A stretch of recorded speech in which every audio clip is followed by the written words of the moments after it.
I remember reading a quote that says, I wish you failure so you could better temper success. I wish you sadness so you could better measure joy. And I often say the ability to learn is a gift, even when pain is your teacher. Pain plus reflection equals progress. What's the painful moments in your life, right? What's the reflection that's attached to it? And what's the progress that's going to come as a result of it? Failure should not become a prison house where you're held hostage the rest of your life by your mistakes. You might be down, but down is not your destiny. Life is full of uncertainty.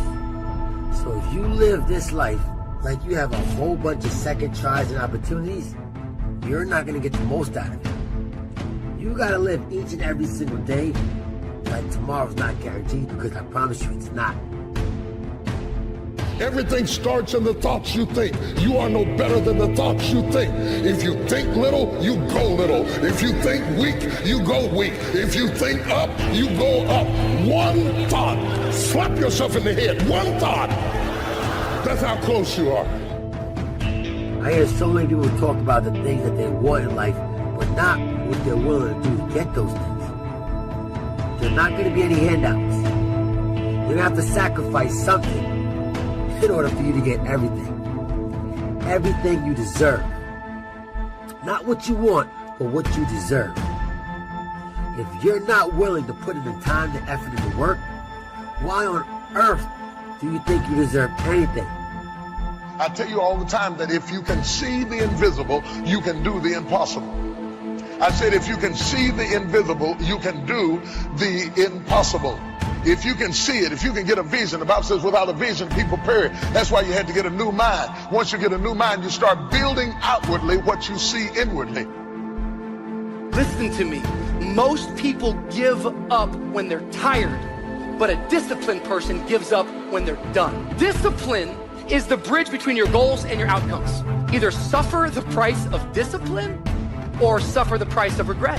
Inspiration gets you going, but it's discipline that keeps you growing. Lay a disciplinary structure on yourself. Get the chaos in check. And then you can move towards a state that's freer. This is discipline first. Like, look, if you're going to become a concert pianist, there's going to be several thousand hours of extraordinarily disciplined practice. That's the imposition of order on your potential, let's say. But what comes out of that is a much grander freedom. What is preventing most people from moving in the direction that they want to move is a lack of discipline. And no one wants to hear that answer. It's the harshest answer. It's not cool. It's not good clickbait, right? If you want to make progress in your life, you got to have discipline. Mm-hmm. That's how you get there.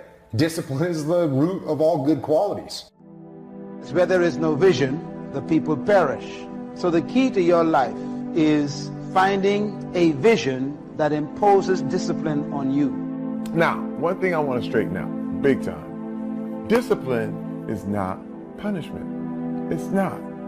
Discipline is training. That's all it is. If you change your mind, your mindset, and really focus it on what discipline really is, you start to welcome discipline. You welcome self-discipline into your life. Big picture thinkers broaden their outlook by striving to learn from every experience. They don't rest on their successes, they learn from them. More importantly, they learn from their failures. They are able to do that because they remain teachable. If you desire to be a big picture thinker, then get out there and try a lot of things, take a lot of chances, and take time to learn after every victory or defeat.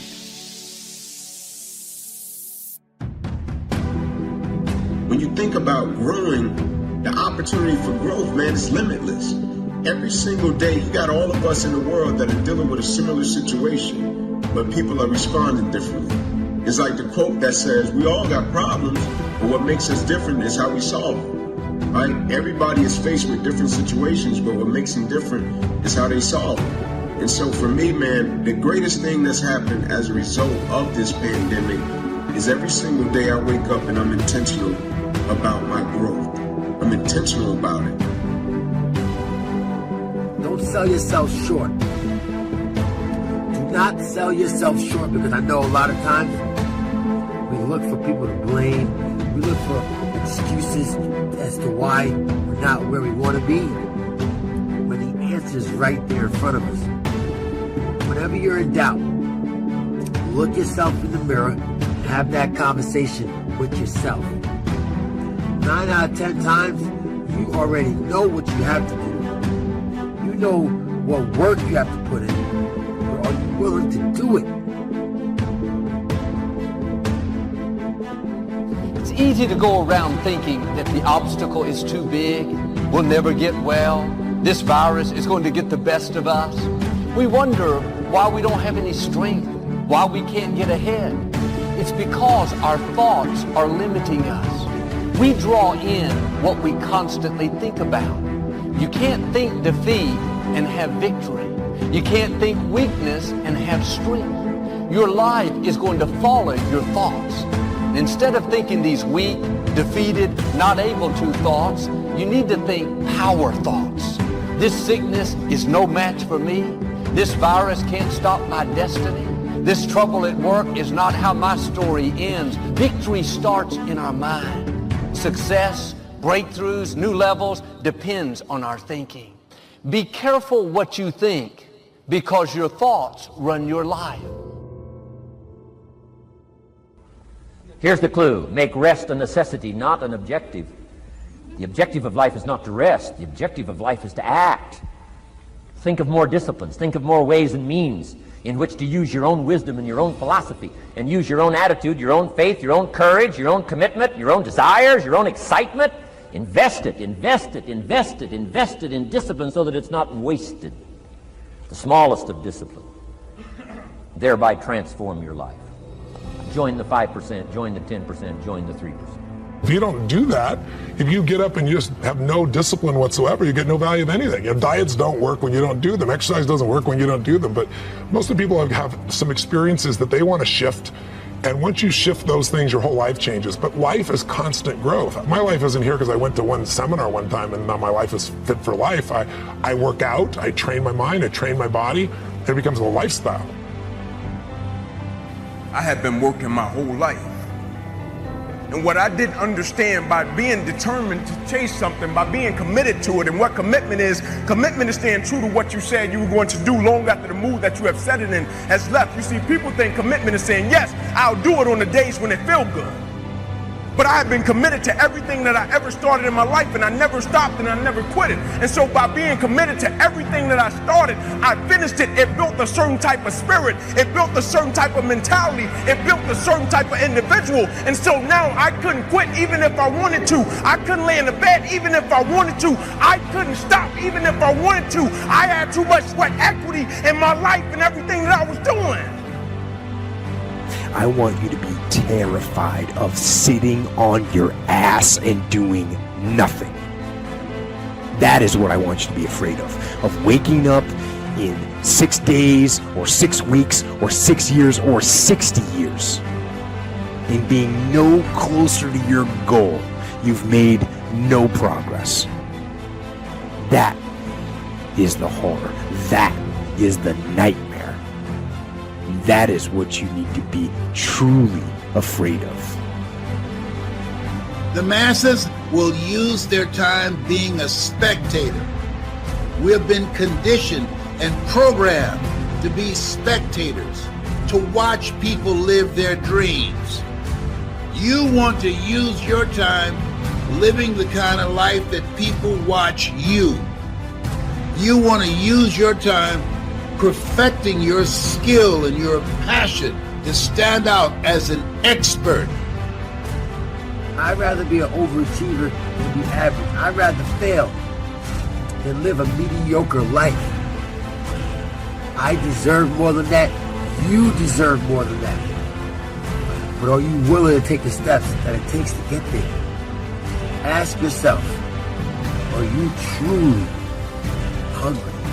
Are you truly passionate about the things you want in life? Because you can get it. You can get it. It's really, really simple. But it won't be easy. And it's not supposed to be. The moment that you commit yourself then all unforeseen incidents, people, things that can happen that are positive begin to come your way. And basically the whole thought was the fact that nothing comes to you until you commit yourself. Change is inevitable. So here's what's going to happen. No matter what's going on in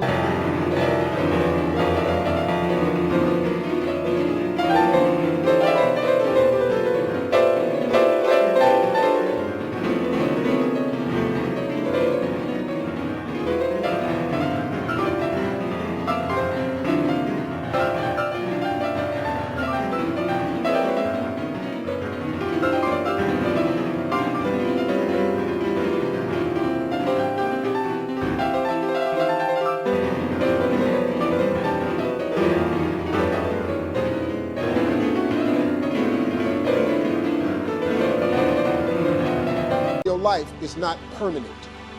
Everything is going to change. So there's two things you can do with change. You can react to it or you can participate in it. So if you keep waiting around, you're going to have to react to the change. And now you're behind. But if you participate in the change, if you know the job you have is not going to last forever. I'm just telling you. COVID proved that already. So what you got to start doing is you got to start anticipating that it's going to change and just start living your life with the preparation for change. No matter what you're doing, you could be doing more. Remember that. It's 24 hours in a day. You got to use as many of those hours to prepare stability for yourself as you can. If you have any dreams of being rich, you cannot sleep 8 hours a day. It's only 24 hours in a day. If you sleep 8 hours, that's a third of your life. How can you cannot be asleep a third of your life and become successful. You can't. You know, we kind of have this idea that you have a certain delightful, wonderful, positive freedom as a child, and then that's given up as you approach adulthood. But the truth of the matter is that you have a lot of potential as a child, but none of that is capable of manifesting itself as freedom before you become disciplined. And discipline is a matter of the imposition of order, and the order is necessary, especially for people who are hopeless and nihilistic. And lots of people are hopeless and nihilistic, way more people than you think. And part of that is because no one's ever really encouraged them. I do think that with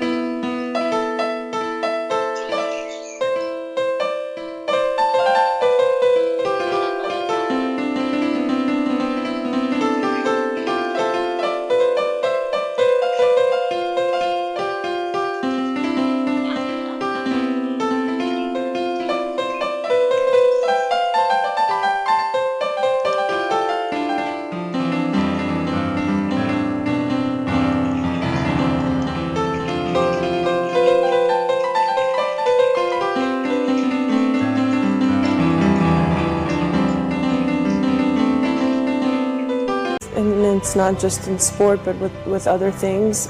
I do believe that the more you repeat certain things, whether it is writing, working on your, whether it's cursive letters or whatever it is, like when you work on something and you keep doing it over and over, it's inevitable that it will get better.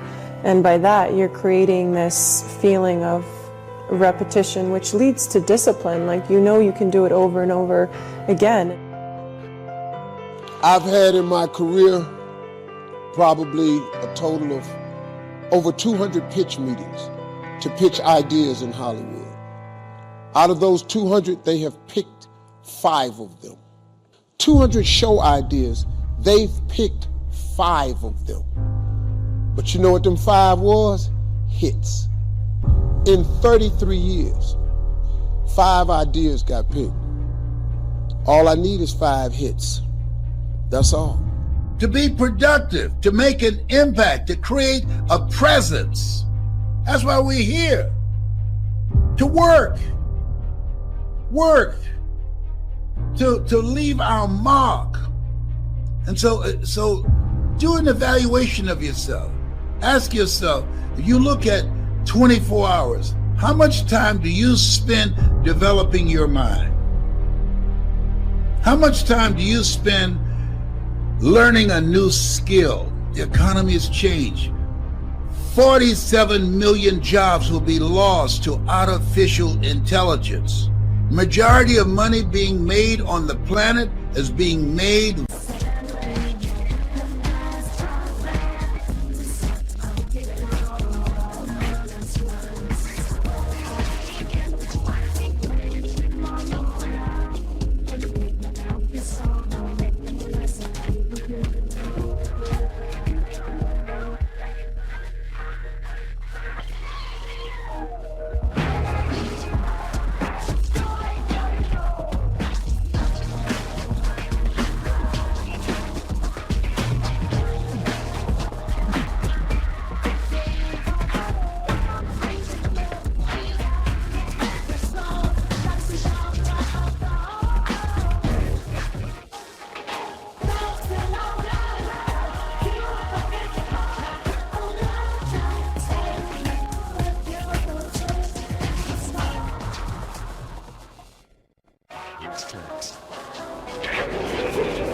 virtually at home on a computer. The game has changed. And I'm encouraging you, get around people who are using their time productively, because people rub off on you. When you know your purpose, that narrows how you use your time. How are you using your time? You have something special. You have the ability to do more than you can ever begin to imagine. If discipline comes from somewhere else, it's very, very hard to remain consistent because you tend to resist.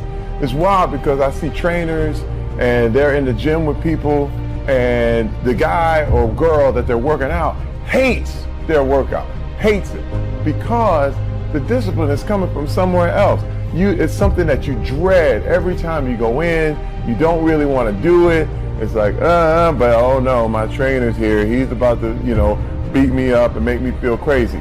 Well, the truth is, every trainer should work his way out of your life. So you can go ahead, do your own workout, do your own thing, practice self-discipline. Resilience is very different than being numb. Resilience means you experience, you feel, you fail, you hurt, but you keep going. When we are hit by a crisis, people that just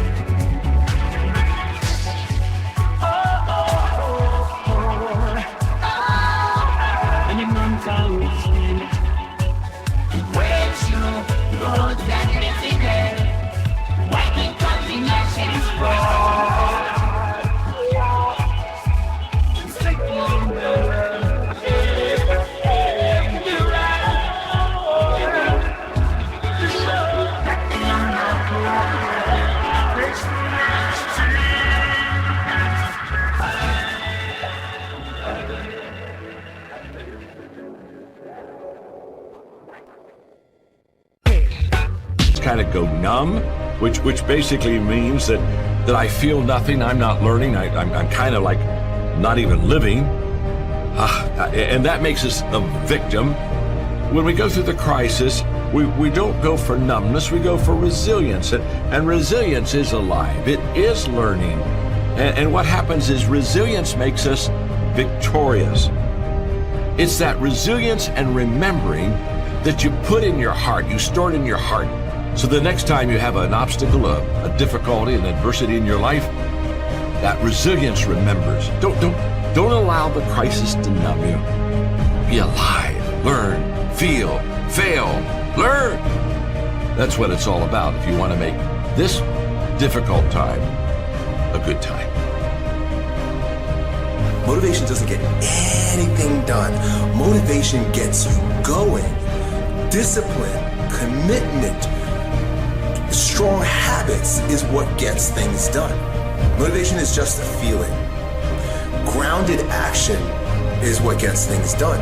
So here's my invitation to you. The next time you feel motivated, don't do anything grand and exciting or set any lofty expectations for yourself to like stay that way or whatever the case may be. Get a pad and paper and write down 1 or 2 things that you're going to commit to doing every single day, no matter what. You're gonna use that motivation to build a machine for yourself.